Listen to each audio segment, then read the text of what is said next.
Welcome to the module, Registering a New User. Over the course of the next few modules, we cover administrative functions within Birch Street. Today, we focus on registering new users in Birch Street. In this module, we cover how to register a new user by providing contact details, security access, department and GL access, and login credentials. Let's review this process now.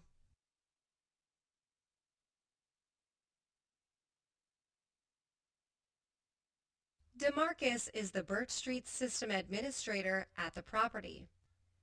He is responsible for creating and maintaining all users in Birch Street. Carl, the new sous chef, was just hired. DeMarcus needs to create Carl as a new user in Birch Street. This module discusses the steps DeMarcus takes to create Carl's account. He needs all the necessary information, including username, email address, contact details, and what security access Carl should have in Birch Street. To start creating the new user in Birch Street, DeMarcus clicks on the main menu icon to unhide the menu. He clicks the procurement section. He then clicks on the company administration section. Clicking on the Register a New User link brings up the screen DeMarcus needs to create the new user.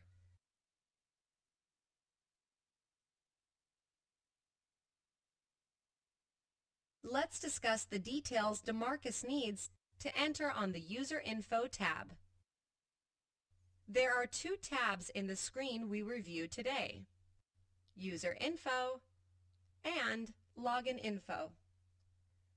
For the new associate Carl, DeMarcus starts with the User Info tab. The required fields are marked by the blue boxes. These include first name, last name, phone number, email address, position ID, and department code. DeMarcus enters the first name, last name, and phone number. DeMarcus then enters the email address. Note: if single sign-on or SSO is used, the email address is typically used to validate that an SSO user login exists. If the email address does not match or has not yet been created within the SSO system, the user is not allowed to log into Birch Street. Next, DeMarcus provides the position ID and department code. The position ID dictates the user's access within Birch Street and is configured prior to implementation by the Birch Street Project Management team. Clicking on the magnifying glass next to the field pulls up a list of all the position IDs available.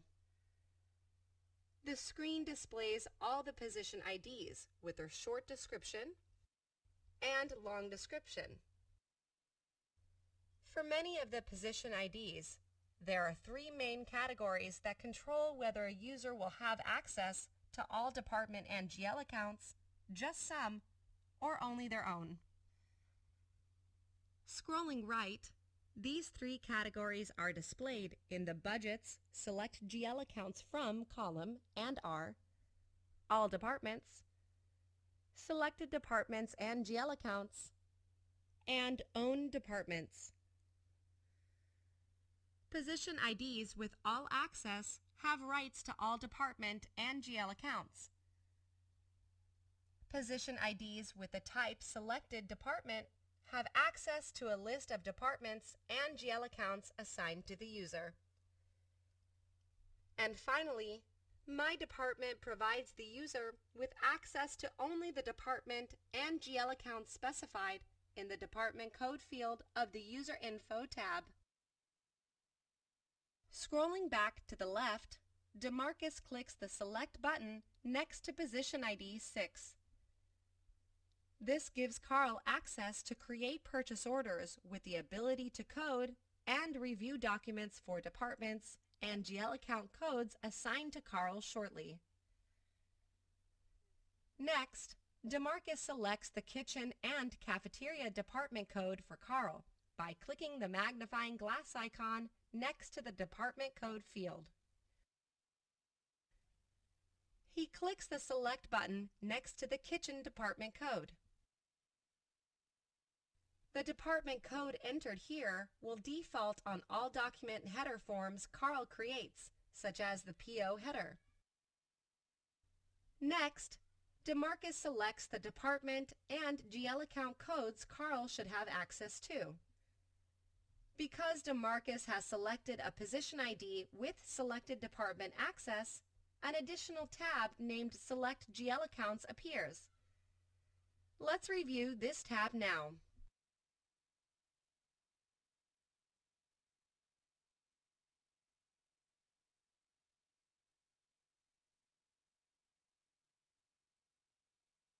DeMarcus clicks on the tab to begin selecting the departments and GL accounts for Carl.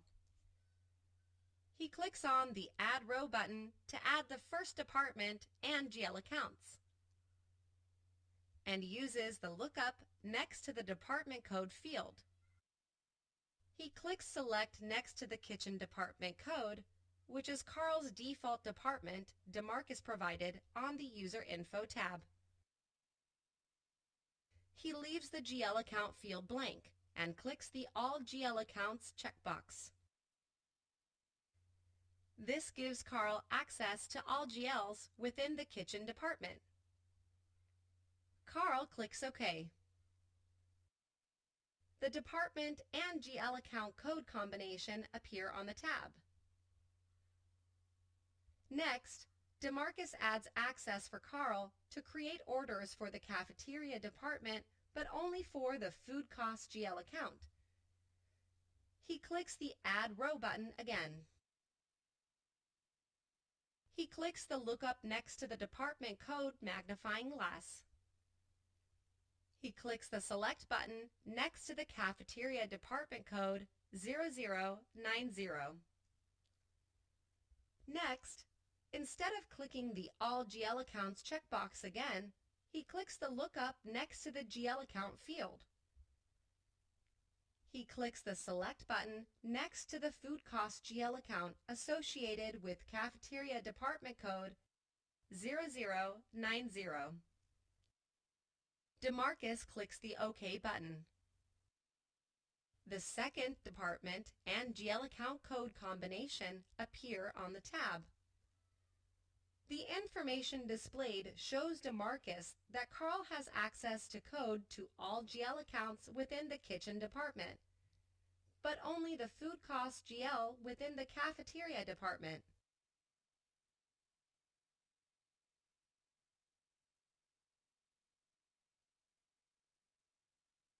Now, let's discuss the details DeMarcus needs to enter on the Login Info tab. There are only 3 fields in the Login Info tab: the login name, new password, and verify password. All 3 fields are required. Please follow your organization's username and password management best practice policies.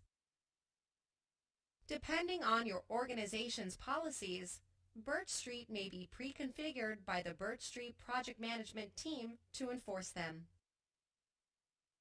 It is important to note that if single sign-on or SSO is used, the password fields may not be displayed.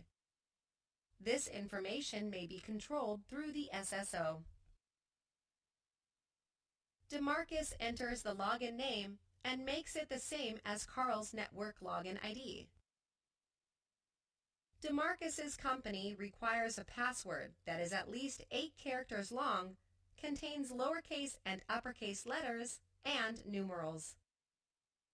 DeMarcus enters a temporary password and retypes to confirm it. DeMarcus is now finished entering Carl's information. He clicks the Save button. A prompt notifies DeMarcus Carl's new login is saved. and the record appears on the left side of the screen. However, Carl's information has only been saved, but his account has not yet been created. If any details are missing or need to be confirmed, this gives DeMarcus a chance to obtain the missing details prior to creating the account. To create Carl's account, DeMarcus clicks on Carl's profile on the left side and clicks the Create button. Another prompt notifies DeMarcus the process is done. DeMarcus optionally confirms Carl's account is created by clicking the Go link on the left side of the screen to refresh the list. Carl's record is no longer displayed, which means his account has been created. Carl is now created in the system. DeMarcus can now provide Carl his Birch Street login credentials. The first time Carl logs into Birch Street, the system will prompt him to change his password to something secure. It is important to note that if single sign-on or SSO is used, the SSO login must be created before the Birch Street login can be used.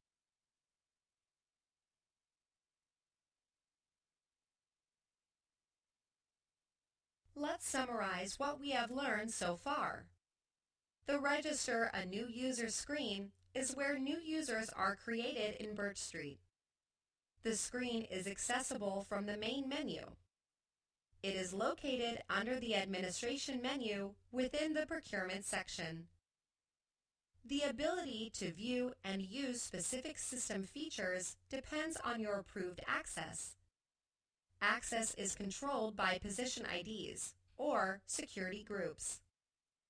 There are 3 types of access categories within the position IDs: All Departments, Selected Departments, and My Department. When Selected Department access is selected, an additional tab titled Select GL Account pops up.